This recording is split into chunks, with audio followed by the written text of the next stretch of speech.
Join कर रहे हैं जनाब दानियाल अजीज़ साहब, PMLN के रहनुमाएं, लेकिन टिकट नहीं उन्हें मिल सका है और उसके बाद उन्होंने आज़ाद इलेक्शन लड़ने का ऐलान भी कर दिया अपने हल्के से।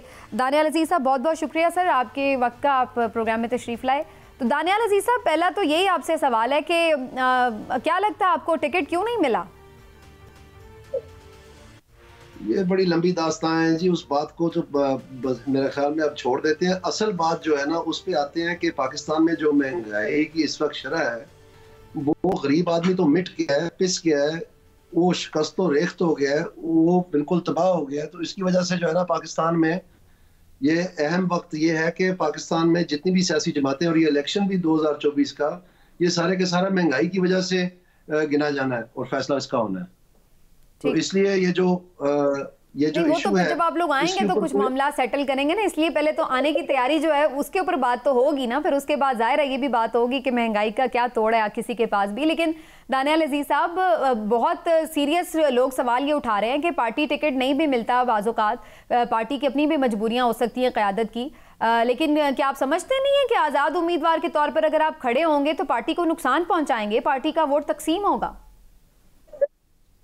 नहीं, ऐसी बात नहीं है, बल्कि आपने अच्छा किया ये सवाल उठाया, क्योंकि जब ये मेरी मुलाकात करवाई गई थी एहसन इकबाल साहब के साथ जमात की तरफ से सीनियर लीडरशिप के सामने, तो उस वक्त ये बात ज़ेरे बहस आई थी कि अगर एहसन इकबाल साहब फर्ज करें ये सीट PP 54 की जीत भी जाते हैं और वो NS 76 की भी सीट जीत जाते हैं, तो उसमें हलफ तो वो एक ही उठा सकते हैं, दोनों तो नहीं उठा सकते। तो इसमें एहसन इकबाल साहब की जीत में भी पार्टी की हार है। तो इस तरह से अगर मसलन सीटें हम गंवाने लग पड़े, जब हालात ये हैं कि एक एक सीट जो है उसके लिए नहीं, लेकिन उसका तो होता है ना तरीका का, जब एक सीट से हलफ ले लेते हैं तो दोबारा उसके ऊपर ज़िमनी इंतखाब होता है। जब सीट खाली होती है तो आप दोबारा उस वक्त भी इलेक्शन लड़ सकते हैं अगर वो कोई एक सीट खाली करते और एक सीट से हलफ लेते। नहीं, आपकी बात दुरुस्त नहीं है। उसकी वजह यह है कि आपको एक ही हलफ ले सकते हैं और जो प्राइम मिनिस्टर या चीफ मिनिस्टर की जो वोटिंग है वो तो 3 माह बाद। सर मेरा ख्याल है आप समझे नहीं मेरी बात को। चौई साहब गुजारिश ये है कि आपने तो नाहली भी आपकी हुई, आप अपनी सीट से हाथ भी धोए, पार्टी के लिए आपके वालिद मोहतरम से लेके आप काफ़ी आपकी कमिटमेंट्स भी रहीं, लेकिन अब सीनियर क़यादत के साथ मुलाकात के बावजूद कोई बैल किसी मंडे नहीं चढ़ी, तो उसकी बुनियादी वजह क्या? असल गल दसो ना चौई साहब के असल मामला की। असल बात ये मेरे ख्याल में कि जो ये महंगाई का इशू मैंने उठाया तो ये कुछ लोगों के ऊपर नागुज़ीर गुजरा और उन्होंने फिर तैश में आके जब कह दिया गया कि आपके बेटे की ये सीट नहीं बनती, तो एहसन इकबाल साहब ने अपने ज़ाती कागजात वहाँ पर जमा करवा दिए।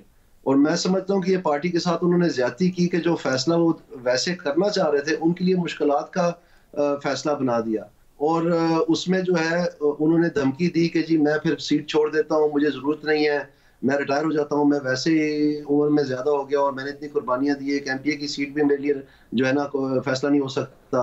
तो इस तरह की जब बात होती है इलेक्शन से पहले, तो फिर पार्टी कोई भी हो, जो उनका सेक्रेटरी जनरल है या जो भी है, तो मैं आपसे ये कहना चाह रहा हूँ मेरे अंदाजे के मुताबिक ये उन्होंने मजबूर करके अपनी पार्टी को ये फैसले करवाए हैं। और उस सीट को जीतने के लिए फिर जो PP 55 है वहां पर भी एक ऐसा कैंडिडेट दे दिया जो जीतने के काबिल नहीं है। और NS 75 का तो बिल्कुल ही जो है वो साहब जो इन्होंने जिनको टिकट दिए वो तो MPA के कैंडिडेट थे पिछली मतलब आजाद हैसियत में। चौई साहब अगर आप ये सीटें जीत जाते हैं तो फिर आप क्या फैसला करेंगे? क्या आप दोबारा अपने कायद मियां नवाज शरीफ की जोड़ी में जाके बैठ जाएंगे या फिर आप किसी और पार्टी को ज्वाइन करेंगे? मैं अल्लाह करे आपके मुंह में घी शक्कर कि ये ऐसा ही हो, लेकिन मैं आपको बताना चाहता हूँ कि उस वक्त भी मैं यही तलाश करूंगा कि पाकिस्तान में जो महंगाई की रोकथाम के लिए जो भी बेहतर फैसले हो सकते हैं मुझे आप उन सफ़ों में गिनेंगे। और ये बात दुरुस्त है, बड़ी खबर दे दी आपने बिटवीन द लाइंस कि PMLN की तरफ नहीं आप जा रहे फिर। ठीक है, नहीं मैं अगर आप मेरी बात मुकम्मल फिर आप बेहतर नहीं, अगर आप मेरी बात मुकम्मल होने दें तो फिर आप बेहतर समझेंगे मैं क्या कह रहा हूँ। क्योंकि माजी में अगर तमाम हुकूमतों की कारकर्दगी देखी जाए तो पाकिस्तान मुस्लिम लीग नून वो जमात है जिन्होंने 3 अदवार में हुकूमत संभालने के बाद उनके दौर में महंगाई सबसे कम रही है। ये जो पिछले 16 माह हैं, मेरा पार्टी के साथ पॉलिसी इख्तलाफ ही ये है कि जो लोग बराजमान थे मुख्तलिफ ओहदों के ऊपर, जो उनकी जिम्मेदारी थी ये बच्चे बच्चे की जुबान पे लाना कि ये महंगाई का जिम्मेदार कौन था और ये कैसे हुई, वो फेल हो गए बुरी तरह इस काम पे। चलिए आप दानियाल अजीज साहब साथ रहिएगा। आरिफा नूर साहिबा भी हमारे साथ मौजूद हैं, मुझे पीएमएलएन की टिकट के ऊपर उनकी भी राय लेनी है। आरिफा साहिबा, ये बहुत हम देखते हैं क्रिटिसिज्म होता है सियासी क़यादत के ऊपर कि जब टिकट देने की बारी आती है तो उनकी प्रायोरिटीज़ ही कुछ और होती हैं, और अक्सर जो ऐसे लोग जिन्होंने पार्टी के लिए कुर्बानियाँ दी होती हैं या बहुत अहल होते हैं मेरिट पर, उनको इग्नोर करके सिफारिशी लोगों को या फिर और ज़ात बरादरियाँ और इलेक्टेबल्स या फिर पता नहीं कौन कौन से दबाव के तहत टिकट्स दे दिए जाते हैं। आपको लग रहा है पीएमएलएन ने जो टिकट्स दिए हैं इसमें बहुत कॉम्प्रोमाइज़ किए इन्होंने? समीना, ये कहना मुश्किल है। देखिए, जब भी इलेक्शंस करीब आते हैं तो हर जमात में इस तरह की हम कह सकते हैं कि बहुत से मामलात होते हैं। बहुत से भी शायद एग्जैजरेशन हो। आई डोंट थिंक कि ओवरऑल पार्टी परफॉर्मेंस पे कोई इतना ज्यादा फर्क पड़ता है। जिस पार्टी ने जीतना होता है वो जीत ही जाती है। मगर ऑब्वियसली हमेशा हेडलाइंस बनती हैं, खबरें उसमें से निकलती हैं। पाकिस्तान मुस्लिम लीग नवाज में मेरे ख्याल में जो बड़ी खबर है या जहां हम इसको बहुत ज्यादा डिस्कस कर रहे हैं वो उन सब सीट्स पे जो उनको एडजस्टमेंट करनी पड़ रही है, क्योंकि उन्होंने वोट ऑफ नो कॉन्फिडेंस में जिन लोगों से कमिटमेंट की थी इमरान खान की हुकूमत गिराने की, ये एक मेरे ख्याल में नया फैक्टर था। क्योंकि इससे पहले ऑब्वियसली कभी भी कोई हुकूमत जो है वफाकी लेवल पे वो कोई दूसरी जो अपोजिशन पार्टीज है वो गिरा नहीं पाई। ये पहला ऐसा वाकया था, और ऑब्वियसली इसके लिए पाकिस्तान मुस्लिम लीग नवाज को बहुत से वादे करने पड़े। अब वो वादे तो उनको निभाने पड़ेंगे। मेरे ख्याल में रिवायत ये बहुत गलत पड़ी है, क्योंकि ऑब्वियसली अब जो पाकिस्तान में अगले आने वाले दिनों में हालात रहेंगे बहुत अरसे तक, उसमें हमेशा जो अपोजिशन में जमात है वो पॉपुलर रहेगी। तो आप सोचें कि किस तरह सियासत आगे चलेगी जब हर जो अपोजिशन पार्टी है वो सोचे कि हमने जो हुकूमत में पार्टी बैठी है उसके 10-12 लोगों को हम ये वादा कर दें कि अगले इलेक्शन में टिकट तुमको दे देंगे, तुम इस वक्त हुकूमत गिरा दो। ऐसे तो कोई चलना ही मुश्किल हो जाएगी। Very right. और ये 11 यस, और फिर आप देखिए इसमें, लेकिन सिर्फ इसमें यही एक मजबूरी थी कि उन्होंने कर लिया, या कुछ ऐसा भी है कि कहीं उन्हें लगता है कि वो वीक भी हैं? अभी हम देख रहे हैं पीएमएलएन का तो गढ़ है लाहौर, लेकिन वहां तक भी उन्होंने 2-3 जो हल्के हैं वहां पर टिकट नहीं जारी किए हैं और दूसरे लोगों को एडजस्ट करने की कोशिश की है। आमतौर पर एडजस्टमेंट के बारे में यही सोचा जाता है कि जहां वीक हो वहां पर आप एडजस्ट कर लेते हैं, कि चलो वहाँ पे दूसरा का कोई कैंडिडेट जो है वो तगड़ा है तो उसको आप कहते हैं कि वो आ जाए आपके साथ, एडजस्टमेंट कर लेते हैं। लेकिन पीएमएलएन में लाहौर के अंदर इस तरह की एडजस्टमेंट की ज़रूरत आपके ख्याल से क्यों महसूस हुई है? ओन चौधरी के लिए हल्का छोड़ दिया पीएमएलएन ने? मेरे ख्याल में तो जी कि ये व्हेन वी मेक, हमारी पॉलिटिकल पार्टीज की खैर ये रिवायत है, पीएमएलएन इसमें अकेली नहीं है। When you make a deal with the devil then you have to pay the price. तो यहाँ तो जो ये वोट ऑफ नो कॉन्फिडेंस में पॉलिटिकल पार्टीज से के अलावा भी तो फोर्सेस इन्वॉल्व थी, तो जिन्होंने अगलों को पाकिस्तान मुस्लिम लीग नवाज के करीब किया तो उन्होंने भी तो कुछ वादे किए होंगे। अब वो वादे जो हैं वो सिर्फ पाकिस्तान मुस्लिम लीग नवाज के तो पूरे करने के नहीं है, अगलों ने फिर पाकिस्तान मुस्लिम लीग नवाज को कहा होगा कि हमने वादे किए हुए, शायद उस वजह से भी पूरे किए हो। हम अक्सर ये लोग बात भी कर रहे हैं इमरान साहब के, खुद मियाँ साहब ने भी पता नहीं टिकट अनाउंस किए हैं या नहीं किए, कहीं उनको भी तो नहीं सरप्राइज मिल गया। एक कैंडिडेट ऐसा भी है कोयटा से शायद कहीं कि जिनके लिए पीएमएलएन ने भी टिकट जारी कर दिया और पीपल्स पार्टी ने भी टिकट जारी कर दिया। ये देखिए आप कैसा मौजा है, क्या जबरदस्त कैंडिडेट। ये सब पार्टियों का। आपको हैरत होगी कि पीटीआई ने जो जेलम से पार्टी टिकट जिसको इशू किया है वो असल में गए हुए थे मुस्लिम लीग नून की तरफ, उसने टिकट मुस्लिम लीग नून में अप्लाई किया हुआ था, उसने जाके इंटरव्यू मियां नवाज शरीफ को दिया, वो कभी पीटीआई का रुकन नहीं रहा, कभी मेंबर नहीं रहा, उसने टिकट अप्लाई नहीं किया, और आज जब टिकट अनाउंस हुए हैं तो पीटीआई ने उसे टिकट दी। तो ये सारी जमातें ऐसे करती हैं। लेकिन 2-3 चीज़ें बड़ी अहम है। देखें, पार्टी टिकट देते वक्त बहुत सारी चीज़ें जेन में रखी जाती हैं, और ख़ास तौर पे इस वक्त जो इलेक्शन पे खर्चा है और ये सारी चीज़ें हैं, तो अनफॉर्चुनेटली जमहूरियत की असल रूह जो है ना वो शायद कहीं खो गई है, और देखा जाता है कि इन्वेस्टर कौन है। इसीलिए अगर आप पहले पर्टिकुलरली लाहौर की बात करें तो लाहौर हमेशा से ये समझा जाता था, कोई भी सियासी जमात हो, कि यहाँ पर 2 जो बरादरियाँ हैं, अराई बरादरी और कश्मीरी बरादरी, तो यही ज़्यादा लोग सियासत में हैं और इनमें ही सीटें बांटी जाती थी, इनके ये सारे मामलात होते थे। लेकिन आज आप देखें कि जो मुस्लिम लीग नून ने टिकट्स अनाउंस की हैं उसमें 8 टिकट कौमी असम्बली और सूबाई असम्बली के मिला के 8 टिकट खोखर बरादरी के उनके हैं। इसी तरह से ये आप ओवरऑल अगर देखें तो तमाम सियासी जमातों में जितने टिकट मिले हैं उनमें से ज्यादा कौन है?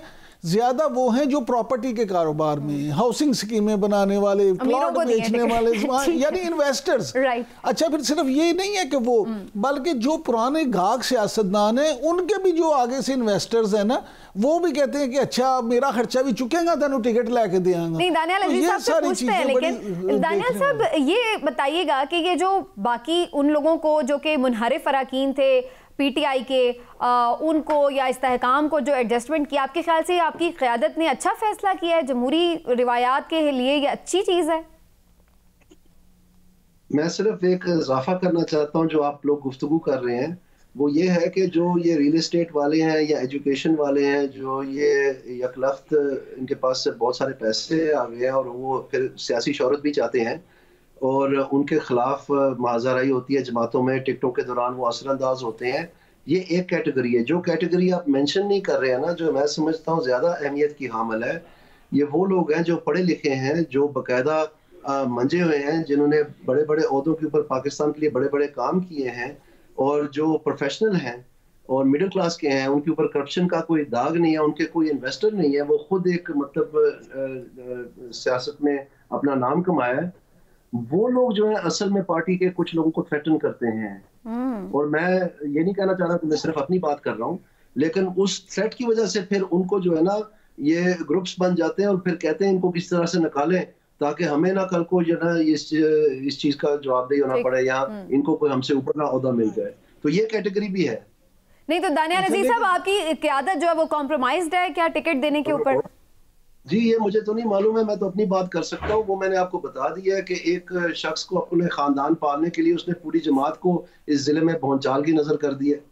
नहीं लेकिन अच्छा एक बात बताएं, वैसे दानियाल साहब, तलाल चौधरी साहब के बारे में भी उनका भी केस कुछ आपसे मिलता जुलता था, लेकिन उनको तो ये खबरें आ रही हैं कि सेनेट का आसरा दिया गया है कि सेनेट का आपको लाजमी टिकट मिल जाएगा और सेनेटर आपको बनवा दिया जाएगा। नहीं, उनको तो 2 MPs की टिकट भी दे दी है, एक उनके वालिद को। आपके साथ कोई इस तरह की एडजस्टमेंट नहीं की गई पार्टी की तरफ से?